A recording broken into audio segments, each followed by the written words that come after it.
Bom, essa é uma vídeo-resposta para um amigo meu, Alisson Neres.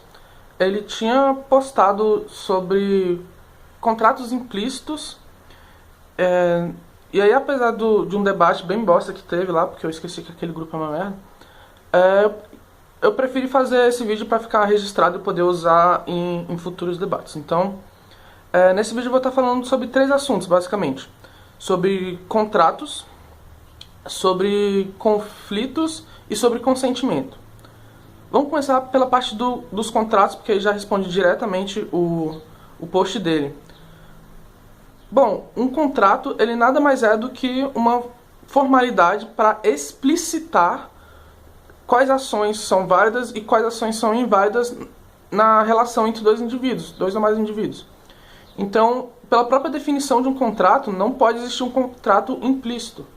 Porque se um contrato é implícito, ele não é um contrato. Justamente porque um contrato ele precisa deixar explícita quais são as condições de quebra de contrato, quais são as ações que são permitidas, quais são as ações que não são permitidas, o que está sendo contratado, então o que está nessa relação entre dois indivíduos, se é uma propriedade, se é as próprias ações dos dois indivíduos que estão sendo contratados, por exemplo, sobre o uso de um serviço, ou numa relação uma relação pessoal mesmo, por exemplo, teoricamente um casamento é uma forma de contrato entre duas pessoas que estão deixando explícita o seu consentimento sobre a exclusividade de relacionamento. Agora, uma das principais propriedades que um contrato tem que ter é justamente se deixar claro o consentimento entre os indivíduos que estão envolvidos. Então, ele tem que deixar explícito se esse consentimento realmente existiu. De forma que, se esse consentimento não está claro, você não pode usar ele como um argumento ou como uma forma de tentar provar, de provar ou justificar uma dada ação, caso alguém entre em contestação sobre o que você fez. Então, é justamente para isso que serve um contrato. Ele serve para deixar explícito e claro tudo que você pode ter em mãos caso alguém conteste a sua ação. No caso, o contrato, como eu tinha falado, ele pode ser quebrado e todo contrato tem quebra. Não existe uma cláusula, quer dizer, a cláusula de contrato serve apenas para explicitar o que acontece caso um dos indivíduos queiram quebrar esse contrato. Mas todo contrato pode ser quebrado. Se existe a cláusula de quebra de contrato, significa que existe um procedimento para quebrar esse contrato. E se não existe essa cláusula, significa que o contrato pode ser quebrado e que nenhuma ação vai ser tomada caso isso aconteça. O que é bem idiota caso você esteja fazendo um contrato.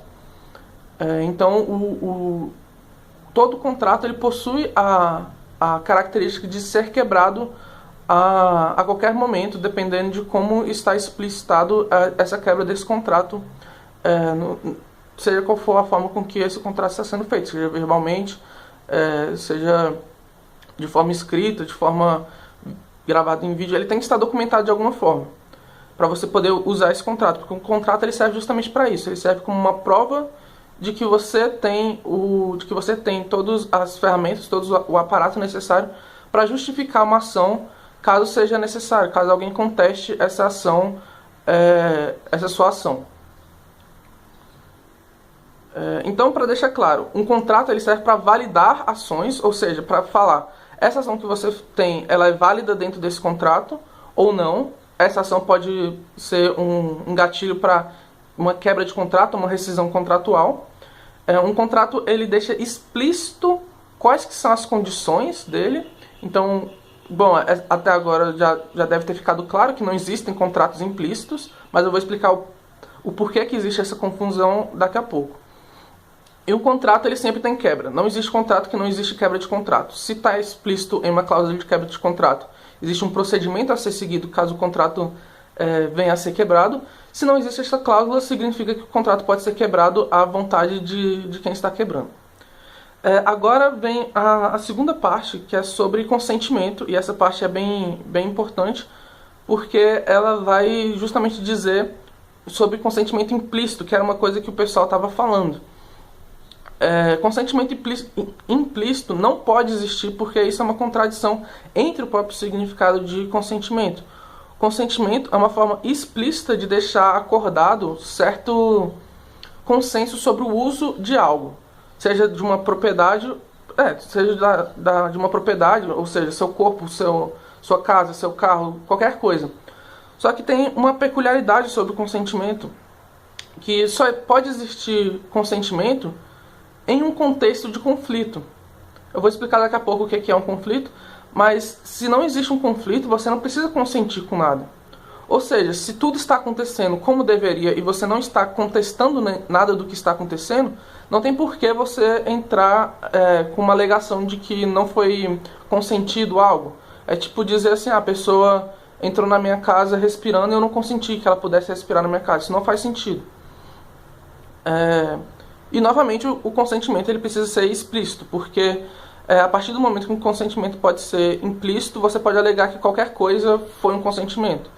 Ou seja, por exemplo, se você vê alguém desmaiado na rua e você arrasta essa pessoa, você pode alegar que ela consentiu em ser arrastado, implicitamente.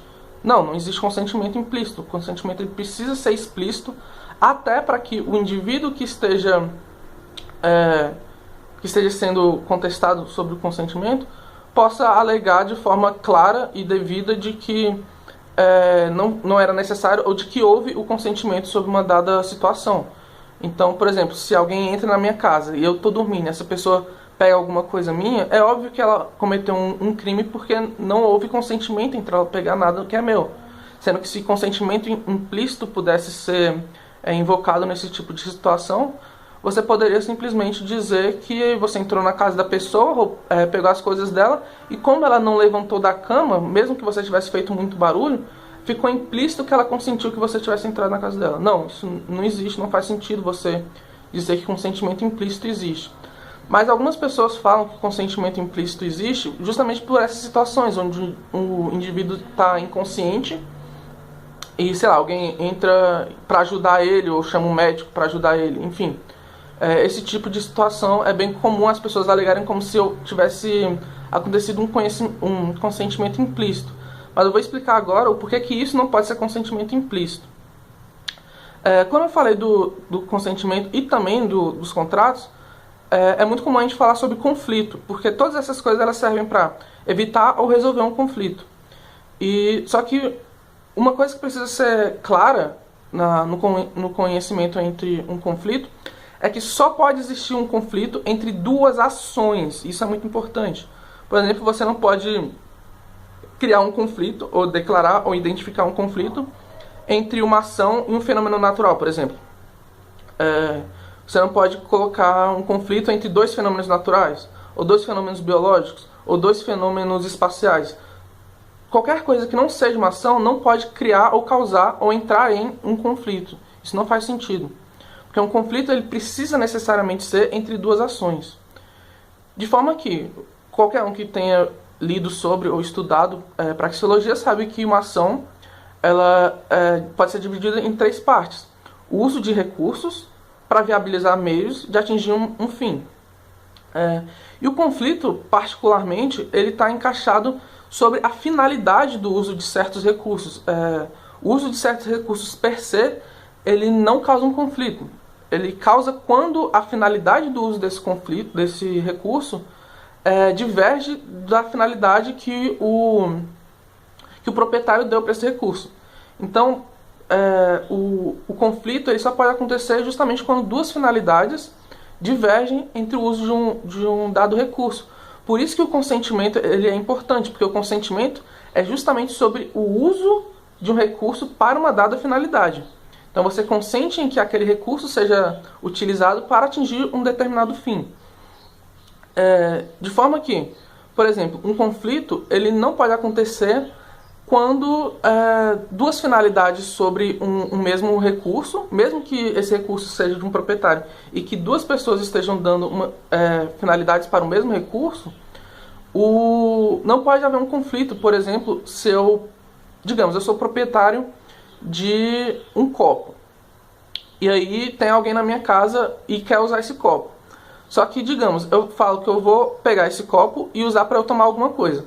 E aí essa pessoa, de forma inconsciente ou consciente, deixa a seguinte ação acontecer. Ele vai usar o copo dele para chegar na finalidade dele beber alguma coisa. São duas ações diferentes, com o mesmo recurso, só que a finalidade ela converge. Então não pode haver um conflito quando a finalidade de uma ação, ou de duas ou mais ações, converge. Então a invocação da propriedade para resolver um conflito só pode ser quando a finalidade de um recurso diverge. Aí sim, o procedimento é o seguinte: você vai usar um recurso. Se alguém contestar essa sua ação, ou seja, pedir para que ela seja validada, pedir uma justificativa dessa validação dessa ação, você vai tentar provar que, primeiro, esse uso desse recurso não diverge com a finalidade que tinha sido dada para ele anteriormente. Se essa finalidade estiver divergente, ou seja, se a finalidade for diferente da que tinha sido dada anteriormente, qualquer pessoa, inclusive que não seja o dono do recurso, pode alegar um conflito sobre o uso desse recurso. De forma que, a partir do envolvimento de um conflito, da criação de um conflito, que é invocada a propriedade para a resolução desse conflito. De forma que, quando o conflito ainda está sem ser resolvido, você invoca a autopropriedade e o proprietário declara ter consentido ou não sobre o uso desse recurso para essa dada finalidade. E é assim que você usa o consentimento. É quando alguém contesta o uso sobre algum recurso. Ou seja, digamos que você pega esse mesmo copo de água e eu não tinha pego ele ainda e não tinha dado finalidade para ele ainda. Você pega esse dado copo d'água e você começa a beber água nele sem eu saber. Não tem como isso ter criado um conflito, sendo que eu não contestei essa sua ação. Então, a partir do momento que eu falei, deixa esse copo aí porque você não pode beber ele, você não pode usar ele. Aí eu estou contestando a sua ação, porque eu estou querendo saber se ela é válida ou não, e a partir daí a propriedade pode ser usada para resolver esse conflito. Isso é importante justamente porque o pessoal usa essa questão da inconsciência, né, da pessoa estar inconsciente, portanto, qualquer coisa que seja feita com o corpo dela que tire ela do estado de consciência, ou que ajude ela a sair do estado de inconsciência, per se um contrato implícito, um consentimento implícito que a pessoa dá para outra. Sendo que não. Quando uma pessoa está inconsciente, na verdade, ela está no meio da realização de uma ação. Ela não finalizou uma ação ainda. Portanto, se você ajuda ela a sair do estado de inconsciência, você está tornando possível a realização da ação que tinha sido atribuída anteriormente para o corpo dela. Então, quando você ajuda uma pessoa a sair do estado de inconsciência, você está basicamente tornando possível que ela realize a ação que tinha sido atribuída anteriormente. Ou seja, não pode haver um conflito aí, porque você não está usando o corpo dela para um outro fim, uma outra finalidade. O corpo dela está sendo usado para ser acordado, para retomar a consciência e a partir daí poder realizar a ação que tinha sido iniciada anteriormente. Não é o caso, por exemplo, de um estupro. Um estupro, quando você estupra uma pessoa que está inconsciente, você está usando o corpo dela para uma outra finalidade. E como ela tinha dado um outro fim anteriormente, antes dela entrar no estado de inconsciência, aí há um conflito. Cabe ou a pessoa que está inconsciente, após retomar a consciência, contestar essa ação, ou algum dos indivíduos que estão presentes contestar essa ação, e aí ser invocada a autopropriedade para negar o consentimento que a pessoa poderia ter dado para realizar, seja qualquer procedimento ou qualquer uso para qualquer finalidade, seja sexual ou outra, enquanto ela estava inconsciente. Então, esse procedimento de chamar um médico para ajudar uma pessoa a retomar a consciência é totalmente válido desde que você não esteja usando o corpo de uma pessoa para um outro fim.